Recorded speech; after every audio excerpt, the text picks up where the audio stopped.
Wow, you can play every generation of Nintendo on Nintendo Switch?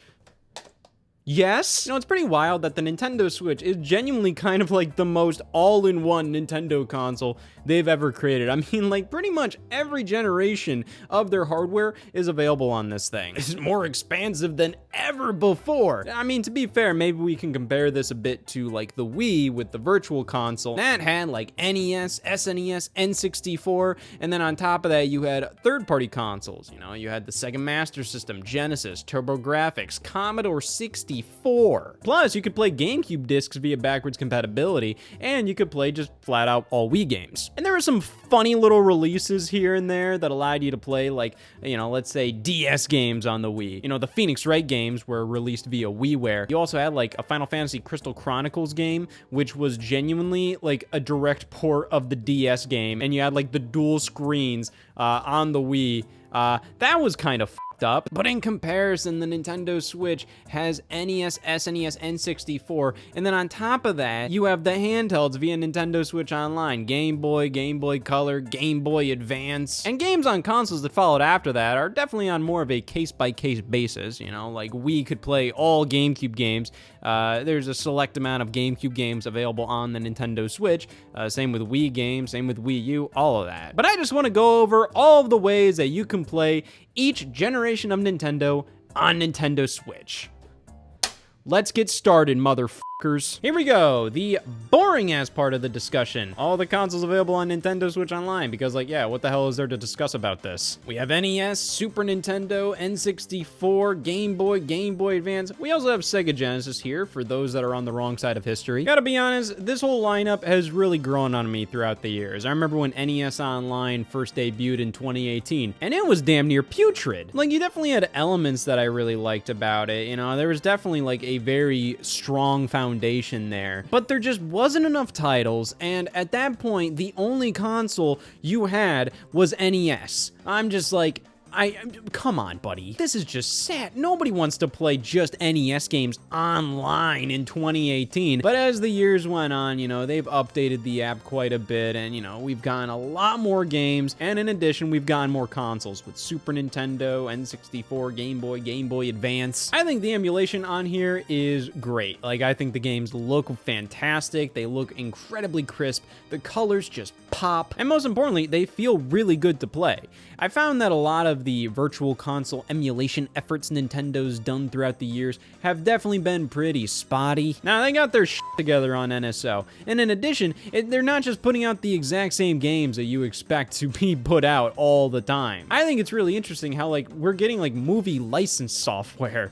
You know, most notably, we got GoldenEye on Nintendo 64, but then we also have Quest for Camelot on Game Boy Color. There's also a ton of random, like, third-party games that, you know, like, we've just never gotten on Nintendo's virtual console service before, like Iggy's Wrecking Balls. And then I also love how they're actually going really, really far when it comes to just preserving a lot of these more novel games, a lot of these gimmicky games. Stuff like Kirby Tilt and Tumble is playable with the gyroscope on Game Boy, Nintendo Switch Online. You can play online multiplayer with all of these, which really, really helps for something like, let's say, A Link to the Past plus 4 Swords on GBA. You know, just being able to play online with that is so much easier than getting all your buddies together with your Game Boy Advance link cables. It's hard enough to get buddies, let alone link cables. Or you also have Kirby and the Amazing Mirror. You know, that's like a fully 4-player co-op Kirby game, and I'm sure a lot of people have barely ever even experienced the co-op in that game, myself included. Now with Nintendo Switch Online, it's damn simple. I mean, you just have to go online with your friends. Boom, you're golden. And since the Nintendo Switch is region-free, you can download the other countries' different apps. So, you know, you can download the Famicom Nintendo Switch Online app and the Super Famicom Nintendo Switch Online app. And I just love how we actually have Game Boy and Game Boy Color here. That was, like, the weirdest damn thing about the Wii U Virtual Console. We had NES, SNES, N64, DS, and Game Boy Advance. Not Game Boy, though, because Nintendo wanted to kind of keep this weird trend going. We're like, oh, you know, like a lot of the handheld stuff, we're only focusing on the handheld system. So you could get Game Boy and Game Boy Color Virtual Console games on the 3DS, but then they put Game Boy Advance games on the Wii U, so it's just like, what fucking gives? I just love how most of Nintendo's 80s and 90s history is just all available right here on Nintendo Switch. All of it. Yep, it's Nintendo's favorite little accident. It's the Virtual Boy, a game system that I'm kind of shocked they just haven't really, you know, made a lot of efforts to re-release like damn near anything with this console. They'll reference it everywhere, like in like WarioWare games or whatever. It's prominently displayed at the Nintendo Museum in Japan, but when it comes to just re-releasing the games, like they just refuse to. It's shocking to me that on like the 3DS, that would have been the perfect opportunity for them to re-release Virtual Boy games. And like there's barely any to do that with. You can just do like one full collection of like all the Nintendo published games if you really want to. But no, they just never did it. And I'm just kind of like, why? Nintendo will like re-release or try to bring back all of these other failed projects or all these other games nobody gives a damn about.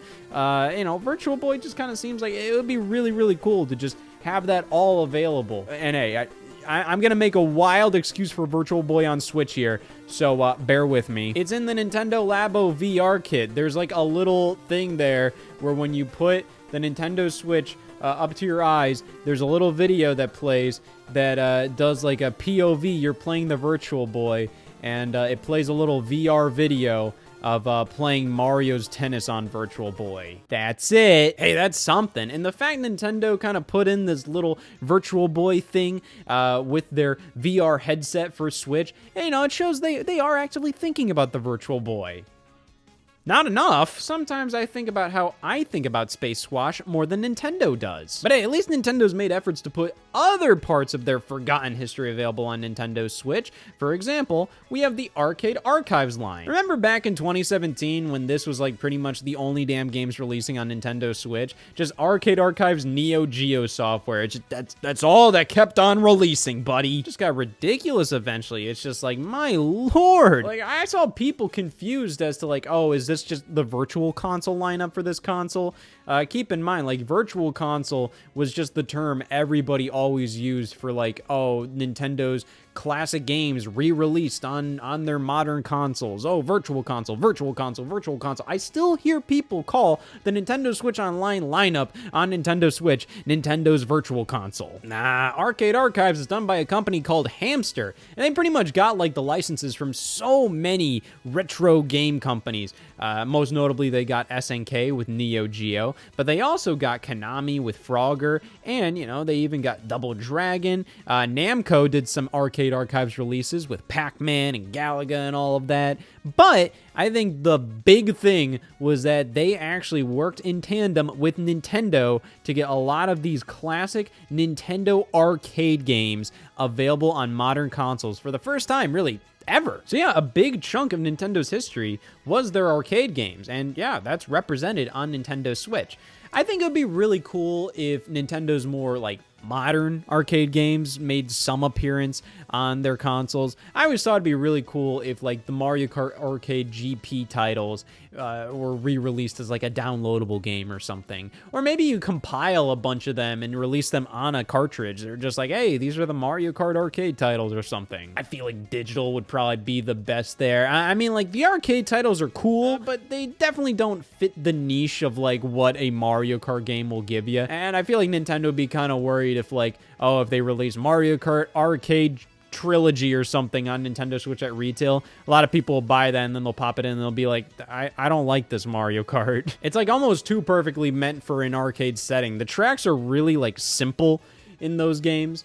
They're still really cool. Like, I would love to see them re-released in some form. Hell, as like an unlockable in a Mario Kart game, that would be sick. But no, when it comes to their arcade lineup, most of Nintendo's really early titles are the focus here. Most of the Nintendo Arcade Archives releases aren't the most interesting in the world. A lot of them are the Versus titles, so these would kind of be like very slightly tweaked versions of NES games just for the arcade. So, you know, you have Versus Balloon Fight, Versus Wrecking Crew, Versus Tennis, Versus Mahjong. You know, that was the Famicom game Mahjong, only released in Japan. These games, you'll see some differences, some slight graphical differences, all of that, but like at the end of the day, they basically are kind of just like those NES games.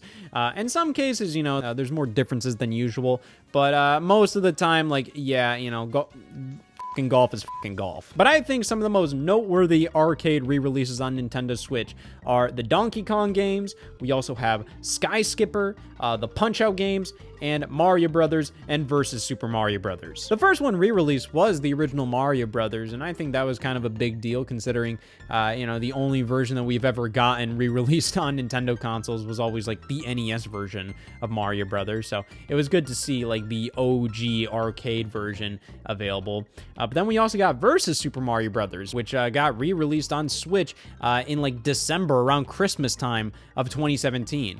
This was pretty much how you played the original Super Mario Brothers, kind of, on Nintendo Switch for the first, like, year or so of its life. And Versus Super Mario Brothers, I mean, it's close enough. There's like a few differences. It mainly gets really different near the end of the game. But I think the biggest deals were the Punch-Out games because, you know, like, it's arcade Punch-Out. Like, those are such, like, obscure but also prominent parts of Nintendo history. Like, I love Punch-Out on NES, so to be able to play, like, the original arcade games that, you know, that game and Super Punch-Out on the Super NES were based on, like, that was really cool. And then you have Donkey Kong and Donkey Kong Jr. and Donkey Kong 3. You know, Donkey Kong, like, yeah, the original arcade game, well, was never re-released. I think there was actually, like, some legal problems with that, and Nintendo would only ever re-release the NES version. And there was a stage that was exclusive to the arcade version of Donkey Kong, where you're in, like, a pie factory. But for decades, the only version of Donkey Kong Nintendo would re-release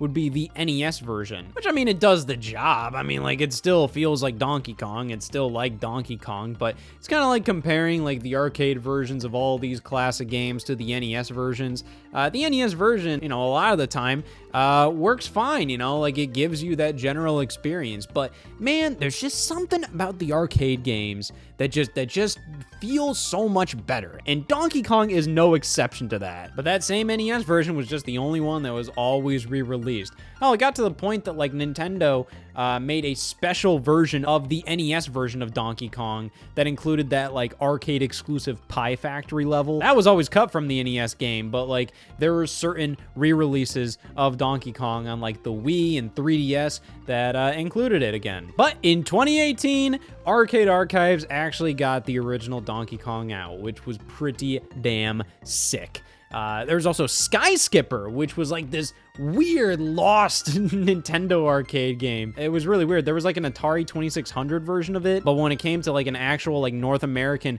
arcade cabinet release, really didn't happen. I think they did like one little test run and then they were like, all right, this isn't working out. And they just like brought the arcade cabinet into like Nintendo of America's archives. In fact, for the ROM they used on Arcade Archive Sky Skipper, they ripped it directly from that one arcade cabinet that was in Nintendo of America's headquarters. So lots of cool stuff here. Lots of cool, just dorky ass bullshit. But yeah, we can rest easy knowing Nintendo's arcade history is on Nintendo Switch to some extent. But what about DS games? Well, this is awkward because there really isn't a ton of examples of DS games on Nintendo Switch. You know, there are some, but like for the most part, like I think it's kind of a weird console for them to re-release on a single screen device. So this is a pretty big one. We have Trace Memory on the original Nintendo DS, and then we have that remade in Another Code Recollection, which is actually the collection of the two Another Code games. Which over here, you know, we only got the first game and it was not called Another Code, but now we have it and it's called Another Code, which is kind of strange that Nintendo just kind of like in one fell swoop, man, they just went full European on us. Throwing it out there. All right, so Another Code was the name of the series used in Europe and also Japan. Here we got it as Trace Memory. And when they brought this over, they just went, nope, just call it Another Code, not Trace Memory anymore, which fair enough. But then we got Luigi's Mansion Dark Moon remastered on Nintendo Switch as Luigi's Mansion 2 HD, which, you know, Luigi's Mansion 2 was the name of the game like everywhere else. It was originally the name of the game here in North America, like when they first revealed the game at E3 2011. Like, it was Luigi's Mansion 2, but they went European on us there. But I have another example, bitch. When they put out Endless Ocean Luminous on Nintendo Switch, they used the European logo instead of the traditional North American one. And I'm like, this all happened within the same year. These were all 2024 games. What are they pushing on us? Regardless, this is a very interesting example because Another Code Recollection is pretty much like a full-blown remake in a completely like brand new style. Like, these games are barely recognizable, even though like at its core, you know, the original Another Code and Trace Memory is, you know, like still, you know, at the core, you know, what the first half of this game is. But it's definitely more of kind of like a reimagining, just kind of taking the story of this game and its sequel on the Wii and kind of just crafting like a new experience out of it. One that doesn't need like 2 screens and the DS's capabilities to really, you know, experience Another Code and potentially like kind of see, you know, a future for this series. Because if you're gonna make another Code game, it's gonna be more like this than like the DS game, just because like it makes more sense to kind of you know, create more of a traditional direction forward for Another Code if you are going to revisit this series, if you're going to make a 3rd game or something. That's what this felt like to me, giving you the original Trace Memory experience, but in a more like, like traditional video game way. But this is so much kind of its own deal that it gets to the point that calling this a DS game on Nintendo Switch, that's really pushing it, buddy. Like, look at this game, okay? And now look at the DS original. Like, these are the exact same locations, the exact same story beats. But yeah, I mean, like, this is not playing the DS game 1-to-1. Still really cool. I think this is a really, really cool remake. Like, definitely a remake that I think a lot of people should look at as like, wow, like, that's what a remake can be. But there are definitely more, like, traditional ways to experience DS games on Nintendo Switch. I never said they were good. Yeah, so we have The World Ends With You, which is, you know, probably one of the most, like, famous kind of like DS exclusive cult classic kind of games. You know, it's like, here's a brand new original Square Enix franchise, and it was exclusive to the DS, and it made its way to like iOS on the iPad and all of that. You know, people were just begging for a sequel. They were always teasing a sequel constantly. You know, like these characters would appear in the fucking Kingdom Hearts before you'd get like a World Ends With You 2. And then it's easy to forget, they actually finally released a World Ends With You 2 with Neo The World Ends With You. And barely anybody even talks about it. But we got the original World Ends With You as The World Ends With You Final Remix on Nintendo Switch. This was announced in that Nintendo Direct Mini in January of 2018 when people were feverishly awaiting like a brand new Nintendo Direct or a Nintendo presentation of some sort to tell us what the future of Nintendo Switch holds. And they basically announced like a bunch of ports, and they were just like, ah, yeah, Donkey Kong's coming to Nintendo Switch. Hyrule Warriors is coming to Nintendo Switch. Here's Mario Tennis.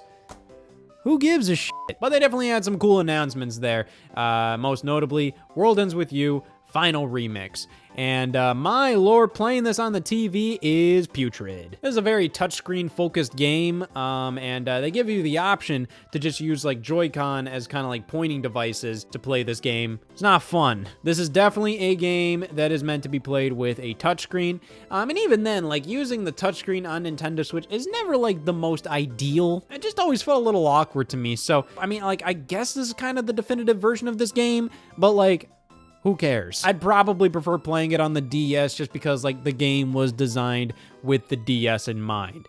The same thing with Pokemon Shining Pearl. You know, remakes, you know, Brilliant Diamond and Shining Pearl, remakes of Diamond and Pearl on the original DS. You know, these just kind of feel like they were remade because, you know, it's tradition at this point. They were next in line to be remade, so they remade them. And that was it. Who cares? It just really feels like they had to rush this out. Feels very unfinished. Like it's lacking that final polish. It is a traditional Pokemon experience. It gives you Diamond and Pearl in kind of lame-o 3D. But hey, I mean, like it's a functional game.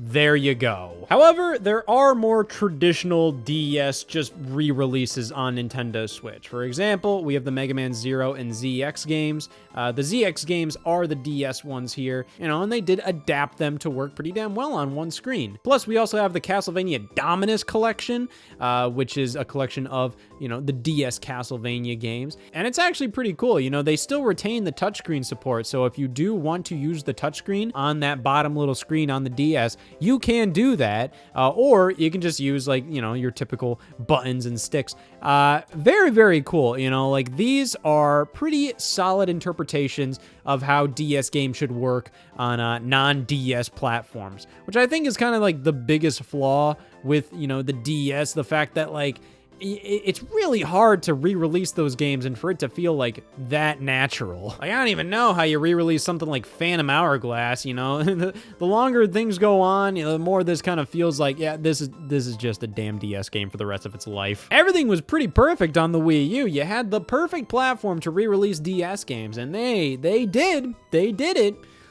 Didn't mean a damn thing because it was the Wii U, motherfucker, but they did it. But you know what the Wii U couldn't do? Well, damn, even the Switch can't do that. Nintendo 3DS games on Nintendo Switch.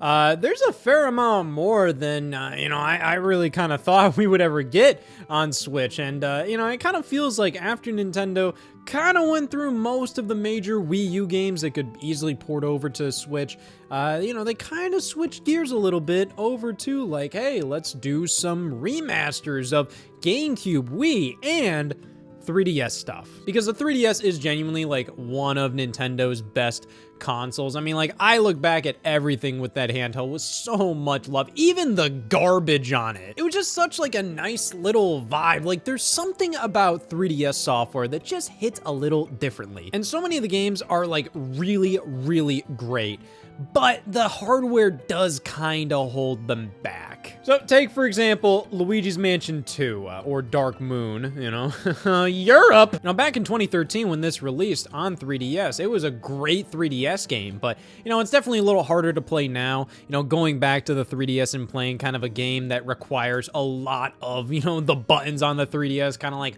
holding it in a very particular way.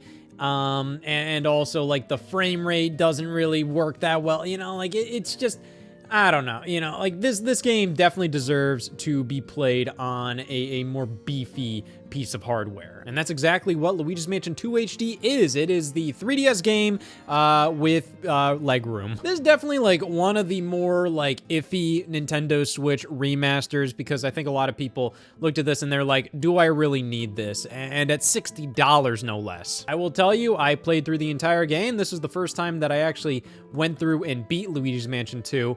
Yeah, I agree. Like, I'm so just like whatever on this game. It is such a damn 7 out of 10. I like it. It's a good game, but like, god damn, it just really disinterested me in some points. And the remaster itself is pretty straightforward. They don't really add anything. They don't really fix a ton. It's kind of just, here's Luigi's Mansion 2 again, and it looks nicer. It doesn't really look like it's like made for the Nintendo Switch. Like, let's say something like Paper Mario the Thousand Year Door. That looks like just a flat out like modern brand new game.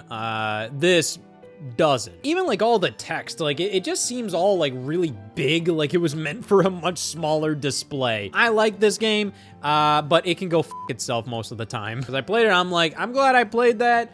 It's fine. But holy god, it gets really, really monotonous. But I gotta be honest, you know, the vibe that I get from Luigi's Mansion 2 HD being kind of like, why would they do this? Is kind of how it goes with a lot of the 3DS games on Nintendo Switch. There are so many 3DS games I think would be like perfect on Switch, but they go for just like the weird ass ones to port, like Disney Magical World 2. Okay, Sushi Striker launched day and date on Switch and 3DS at the same time. This was originally announced as a 3DS exclusive game at E3 2017, and then they eventually announced, hey, it's also coming to Nintendo Switch, and it came out in June of 2018. I really like this game. I think it's a fun time. The problem is, like, I just don't think it was worth the $50 they were asking for. And then we also have Layton's Mystery Journey Deluxe Edition. This is always weird. I never played this game. This is still a sealed copy.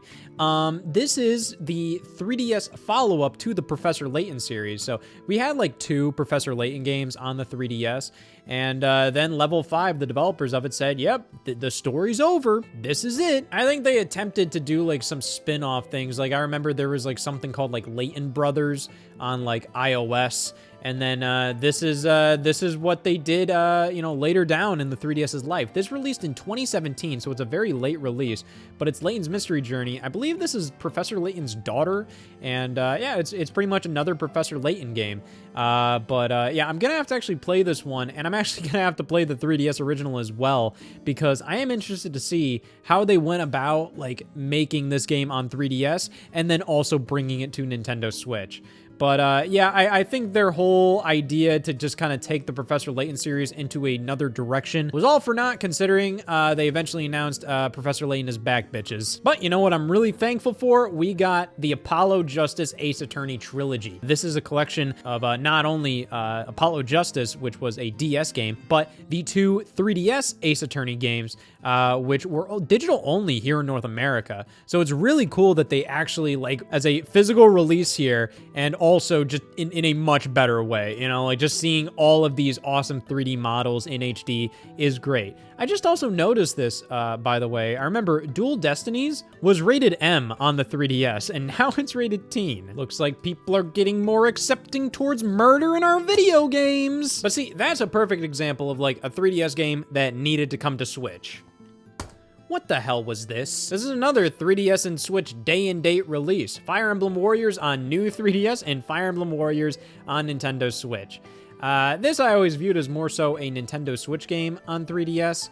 And I guess they just were like, hey, we can make this work on new 3DS, so let's just do it. Who cares? So, like, I don't know, but I mean, like, what's weirder? This or this crazy bastard? Yeah, the Miitopia remaster. I mean, like, it's not even called Miitopia remaster or something. They just re-released it. It's just Miitopia. It's basically the same game. There's some new stuff here and there. It looks really nice now, but like, yeah, this is one of the weirdest games for them to remaster from 3DS. I don't think anybody really ever predicted this. And Miitopia has its fan base, that's for sure. People really do like Miitopia. And the meme maker in Miitopia on Switch is crazy. Like, you can do so much garbage with this thing. And it's developed by Grezzo, who has done a lot of the Zelda remasters, and they primarily work on like a lot of the 2D Zelda games now. They also remastered Luigi's Mansion on 3DS. So like, this is an incredibly talented development team, and they can do some insane stuff when it comes to remastering things.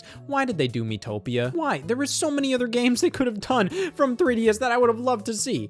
I'm not like upset that Miitopia got remastered. I'm just curious. I guess you can make an argument that, like, yeah, Miitopia does fill a niche that a lot of other 3DS remasters wouldn't really fill. Like, at the time of when Miitopia released, like, why would you do, like, let's say, Metroid Samus Returns remastered on Nintendo Switch if you were doing, like, Metroid Dread? You know, why would you really push out a Link Between Worlds remastered when, you know, you already have Link's Awakening, for example? So, I mean, like, okay, sure.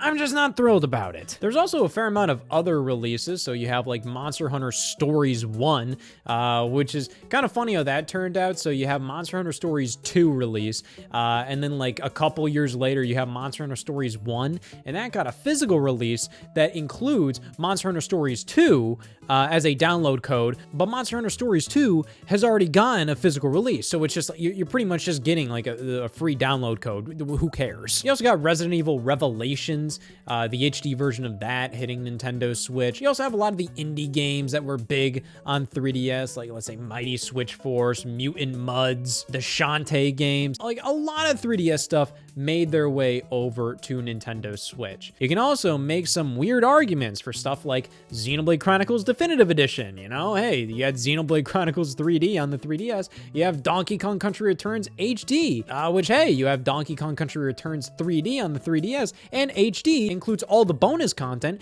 included with the 3DS version. So at that point, what is this? Is this a remaster of the Wii game, or is this a remaster of the 3DS game? God only knows, but at this point, I'm always just kind of curious to see what weird-ass 3DS game Nintendo's gonna remaster next. Let's talk GameCube, buddy. You know, for a while there, the Nintendo Switch barely had like anything GameCube on it, but now I feel like we're pretty swimming in this stuff. We have some basic ports, full-blown remasters, and full-blown remakes. You know, so we have Pikmin 1 and 2, which kind of represent kind of the lower end of GameCube re-releases here. Still really solid. These just kind of launched like out of nowhere, like in June of 2023. They were just like, hey, they're on the eShop, go for it. And then you can pick up this physical release later down the line for 50 bucks. That includes both of them on one cart. Pikmin 1 plus 2 on Nintendo Switch is kind of just, it's kind of just a way to play Pikmin on Nintendo Switch. I still think I prefer the Wii releases for the pointer controls. They do kind of like this weird mishmash of like pointer controls and not pointer controls on the Switch versions, where like only while you're aiming, it'll use like the gyroscope of your Pro Controller or Joy-Con. I mean, it works, but it's just, it's kind of like a weird solution, I guess. I don't know. I mean, it does the job, so I guess it's not really a weird solution. Just one that I wasn't really thinking of. But the games look perfectly fine. Not a ton was really done to them. It's kind of just, here's Pikmin in widescreen. Have at it. Unlike Paper Mario The Thousand Year Door, which is anything but Pikmin in widescreen. Yeah, this game looks absolutely gorgeous. It plays great. Pretty much the only downgrade you can really even claim with this is the fact that it runs at 30 frames per second compared to the GameCube version that runs at 60. When you look at that GameCube version running, yeah, it looks damn smooth. But to be honest, like, I don't think 30 frames, like, matters at all with, like, it's Paper Mario. Yeah, there's a lot of timing-based stuff, but I've honestly kind of gotten used to Paper Mario looking, like, choppier, not, like, smooth 60 frames per second. You know, it kind of, you know, 30 frames kind of, like, sells a bit more of, like, that paper cutout look that they want to go for. Not really defending it, just kind of saying, like, I don't really think it matters that much. But this is, like, a GameCube game that, like, I don't even know if it really necessarily needed that full-blown remake treatment. I'm really happy it got the remake, but, like, the original already looked really good. However, like, when you compare this side by side with the original, it is night and day. Like, you can see, like, wow, like, they really upgraded a lot. It's like Metroid Prime Remastered. Much not like Mario Sunshine in Super Mario 3D All-Stars. Metroid Prime Remastered almost looks like it's a brand new game. It looks incredible on Nintendo Switch. Just like the quality of the environments, I think is like the biggest standout to me. When you look at just how these environments look, like they look incredible. They look like stuff you'd see on PS4, PS5. It looks great. Mario Sunshine on 3D All-Stars, it is a very competent version of Mario Sunshine. It's probably the definitive version of Mario Sunshine, officially. Especially now, they updated this collection later down the line to actually support fully the GameCube controller adapter, so then you can actually use the analog triggers of the GameCube controller in Mario Sunshine. That was kind of a big problem with this version in particular. They edited things so then, you know, you can use the Pro Controller's triggers with the game, which are not analog. So that way, when you use the water in Mario Sunshine, you're either on or you're off. And they went into like that opening cutscene in Mario Sunshine where they're explaining like how FLUDD works, and they just butchered the dialogue in that. They just chopped it up to bits, just so then it would make sense with like the Pro Controller and everything. However, they updated it later, so then you could actually use the GameCube controller, and it was fully supported, which is really nice. You know, like this is a defined version of Mario Sunshine. In addition, you also have stuff like Resident Evil 1 Remake and Resident Evil 0 on Nintendo Switch. You have Resident Evil 4 on Nintendo Switch, and then you also have Pac-Man Versus in Namco Museum on Nintendo Switch. That was a GameCube game. Final Fantasy Crystal Chronicles Remastered. That is dog shit on Nintendo Switch, but it's there, and that was a GameCube game. Lots of stuff, that's for sure. Much like Wii games, which I've already talked about Wii games on Nintendo Switch prior, but, you know, here's a quick summary. Weird ass. Yeah, so this is just kind of like the funniest, like, Wii game that's remade on Nintendo Switch. It's Star Wars The Force Unleashed. Yeah, when they first revealed this in, like, a Nintendo Direct, I was assuming they were talking about, like, the Xbox 360 version of this game, but no, like, this is the Wii version, like, remastered in HD on Nintendo Switch.